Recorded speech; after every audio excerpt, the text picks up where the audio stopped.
बिहार विशेष सशस्त्र पुलिस अधिनियम 2021 के बारे बात करते हुए कहा, मुख्य गृह सचिव पीसी चौधरी ने बताया कि यह अधिनियम राज्य के विकास एवं व्यापक हित में कार्यरत बिहार सैन्य पुलिस को समर्पित है। कुशल, प्रशिक्षित, सुसज्जित और मल्टीडोमेन सशस्त्र पुलिस बल के रूप में विकसित करने हेतु बनाया गया है। उन्होंने कहा कि इस विधेयक का उद्देश्य राज्य के विकास एवं व्यापक हित में वर्तमान में कार्यरत बीएमपी को समर्पित, कुशल, प्रशिक्षित, पूर्णतः सुसज्जित और बहुज्ञान क्षेत्रीय सशस्त्र पुलिस बल के रूप में विकसित करना है। यह विधेयक किसी नए पुलिस बल के गठन का प्रस्ताव नहीं करता है, बल्कि पिछले 129 सालों से कार्यरत बिहार सैन्य पुलिस बीएमपी को विशेष सशस्त्र पुलिस बल के रूप में पुनर्नामांकित करते हुए उसे सुदृढ़ बनाने की कोशिश है। बिहार विशेष सशस्त्र पुलिस विधेयक 2021 के पास हो जाने के बाद पुलिस के पास मुख्यतः ये अधिकार होंगे: बिना वारंट के गिरफ्तार करने की शक्ति, बिना वारंट के तलाशी लेने की शक्ति, गिरफ्तारी के बाद की जाने वाली प्रक्रिया, जघन्य अपराधियों के लिए दंड, न्यायालय द्वारा अपराध का संज्ञान लेने की प्रक्रिया। बिहार पुलिस के पास पूरा अधिकार होगा कि वो किसी भी शख्स को बिना वारंट के हिरासत में ले सकती है। वहीं किसी के घर की या अन्य प्रेमिसेस की तलाशी के लिए भी वारंट की आवश्यकता नहीं होगी। वहीं गिरफ्तारी के बाद आरोपित के साथ जो कानूनी प्रक्रिया जाती है, उसके लिए भी पुलिस स्वतंत्र होगी। जघन्य अपराध लिए दंड देने का अधिकार पुलिस के पास होगा। वहीं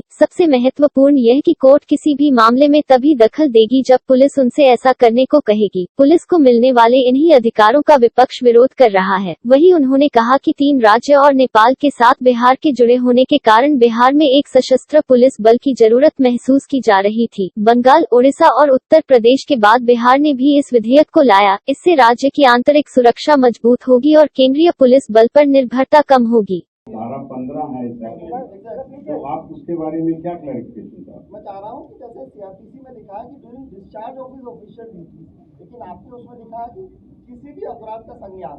इसमें ये मेंशन ही नहीं है कि ऑफिशियल ड्यूटीज के दौरान अगर वो ऑफेंस क्रिएट करता है, then the court can not take cognizance of. तो आप बहुत टेक्निकल जा रहे हैं, पर फिर भी पहले तो आप समझ लीजिए धारा 15 है क्या और उसके साथ जुड़ी हुई धारा 14 क्या है, उनको जोड़ के पढ़िए तो आपको स्थिति स्पष्ट हो जाएगी।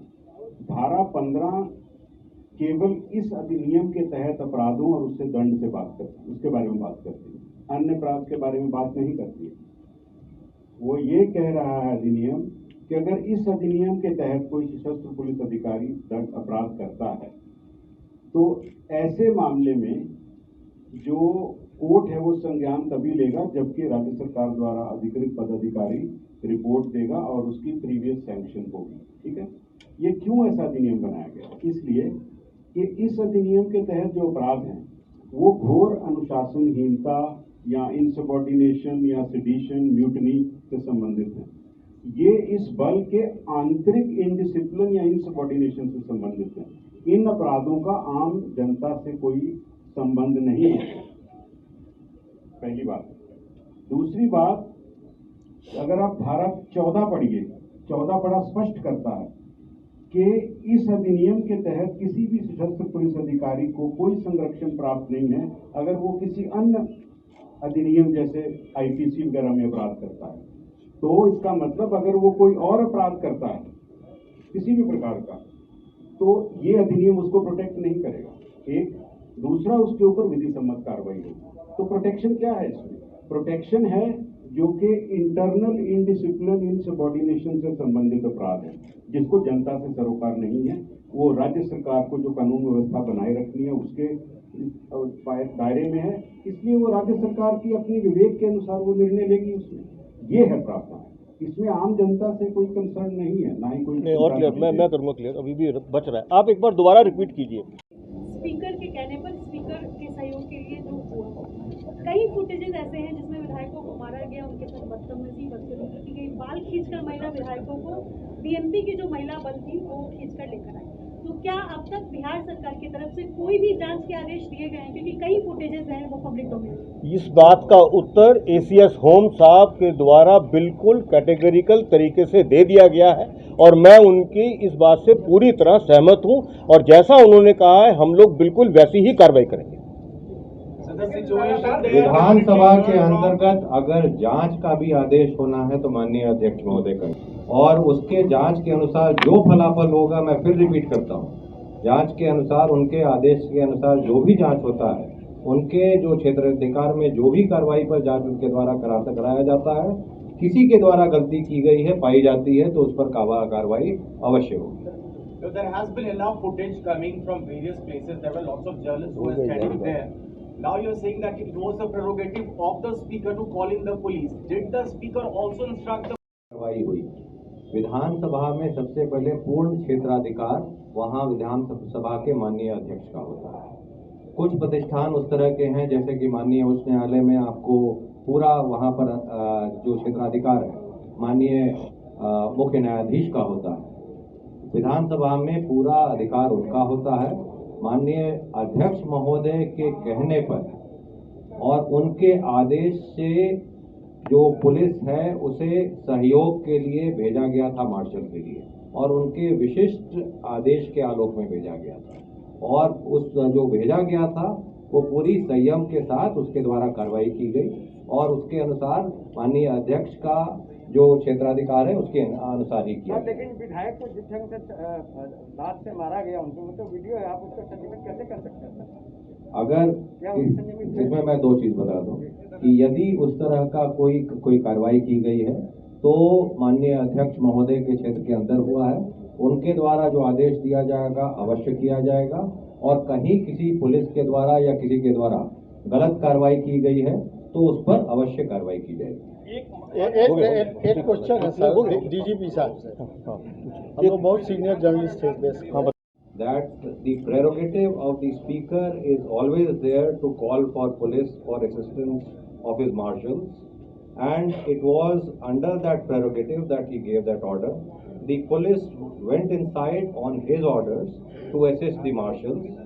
Again I will say that if there was any use of force which was more than appropriate, that is again something that would have to be an inquiry, would have to be ordered in the premises of the assembly by Honorable Speaker of the Vidhan Sabha, and whatever is the finding will be taken we will take it very strictly, and we will comply with whatever orders that there are.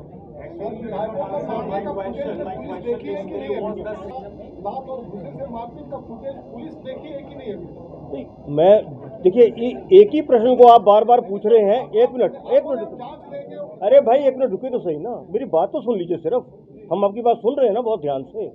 जब ये बात बारंबार clear की जा चुकी है कि क्या प्रोसीजर फॉलो होगा और हम उस प्रोसीजर के अंतर्गत हर तरह के एक्शन के लिए तैयार हैं, तो मुझे नहीं लगता आपको सवाल की या जवाब की जरूरत है।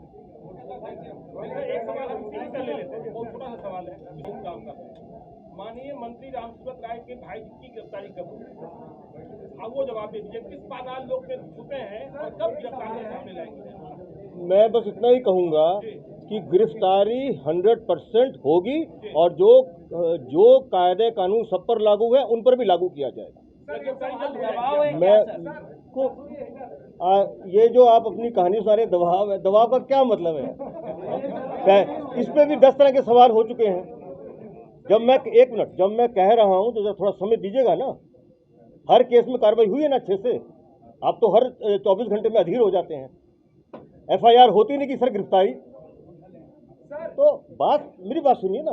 देखो आप भी जिम्मेदार हैं, हम लोग भी जिम्मेदार हैं। अगर मैं कह रहा हूं, मैं बहुत सोच समझ के कह रहा हूं। अब मुझे इस वक्त ये जानकारी नहीं है कि उसके अंदर एग्जैक्ट किस हद तक प्रोसेस चला है।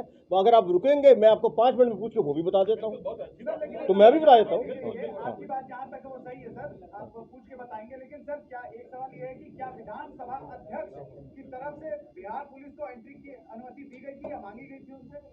ये बात बहुत बार उसका उत्तर हो गया। नहीं रहने दीजिए ना, उसका उत्तर हो चुका भाई, इसका उत्तर हो चुका। और सर कई पुलिस ऑफिसर ऐसे विपक्ष का ये आरोप है कि कई पुलिस कोई बात नहीं ना, आरोप तो कोई, अरे आरोप मुख्यालय में कि डेली शाम में 4 से 5 के बीच में क्योंकि आपने भी आपकी आवाज थोड़ी आ रही है, मास्क हटा लीजिए जरा आवाज। लेकिन सर प्रेस वाले से वो डेली मिलेंगे यहाँ पर 1 मिनट तक है सर, तो थोड़ा अच्छा यही दिक्कत। नहीं तो ये तो जो मिलते भी हैं लेकिन थोड़ा दिक्कत होता है। नहीं देखिए मेरा आप हम लोग ऐसा करेंगे, इसमें आप लोगों से बात करके और जो म्यूचुअली कन्वीनियंट टाइम होगा, प्रेफरेबली सेकंड हाफ में, वो हम लोग कर लेंगे। और जो भी कोई देखिए, दो तरह से बात होती है। एक तो जनरल ब्रीफिंग की बात है, वो हम लोग जो है वो आपको प्रेस नोट्स के माध्यम से भी करते हैं, और अगर कोई भी इम्पोर्टेंट मुद्दा आता है तो जिस तरह से आज प्रेस कॉन्फ्रेंस आयोजित की है, पूर्व में भी की जाती रही है, तो उसमें हम लोग भी बैठेंगे। सर आपको आवश्यकता होती है आप हम लोग को बुला लेते हैं, लेकिन हमको अगर आवश्यकता होती है माइक लेने के लिए आपका भाई आप ना इशू देखिए, मेरी बात पहले हम इशू पे बात कर लें, और ये जब मैंने कह दिया है, मैं अलग से बात करके इस पे हम कोई रास्ता निकाल के और वैसा काम कर लेंगे। ये तो म्यूचुअल एग्रीमेंट की बात है ना। आप बताएं, का जो प्रावधान है वो ही प्रावधान ये लिखा हुआ है, केवल यह उसमें स्पष्ट किया हुआ है कि यह प्रावधान के उन्हीं परिस्थितियों और उन्हीं लोगों पे लागू होगा जो इस एक्ट से गवर्न है, और जो ऐसे किसी प्रतिष्ठान जो कि राज्य सरकार द्वारा अधिसूचित किया गया है उसमें काम कर रहे होंगे। उसमें ये तो बहुत लिमिटेड सा काम है, ये 187 तो इतना बड़ा है, ये तो छोटा सा है बिल्कुल। क्योंकि इनकी ड्यूटीज़ की जो सीरियसनेस है और संवेदनशीलता है वो इतनी ज़्यादा है कि उनको डिसिप्लिन में रखना, और अगर ऐसी संवेदनशील ड्यूटी करते हुए अगर वो कोई गलत काम करते हैं या कोई कमी छोड़ते हैं अपनी ड्यूटी में, तो उसके लिए थोड़े कड़े प्रावधान रखे गए हैं, और इसीलिए उनको एक मिनिमम प्रोटेक्शन दे रखा है कि भाई जो अपराध इसके अंदर डिफाइंड है, उन अपराधों से अगर कोई व्यक्ति उनकी परिधि में कोई काम कर रहा है, मतलब उन अपराधों उनमें से कोई अपराध कर देता है, और उसकी ड्यूटी जो है वो राज्य सरकार द्वारा अधिसूचित प्रतिष्ठान में लगी हुई है, तब जो सरकार के द्वारा जो प्राधिकृत अफसर है इसी बल का, उसके बिना रिपोर्ट के कॉग्निजेंस नहीं होगा, उसकी रिपोर्ट के बाद कॉग्निजेंस हो जाएगा। ये इतनी सी बात है। इनका जो डेपुटेशन है वो राज्य सरकार द्वारा निर्धारित प्रावधानों के उपरांत डायरेक्टर जनरल ऑफ पुलिस, वो उनके साथ जो डायरेक्टर जनरल या एडिशनल डायरेक्टर जनरल जो इस सशस्त्र बल के मैनेजमेंट और उनके सुपरिंटेंडेंस के लिए, कमांड कंट्रोल के लिए लगे होंगे, उनके सहयोग से करेंगे। जो प्राइमेसी है वो स्टेट गवर्नमेंट की।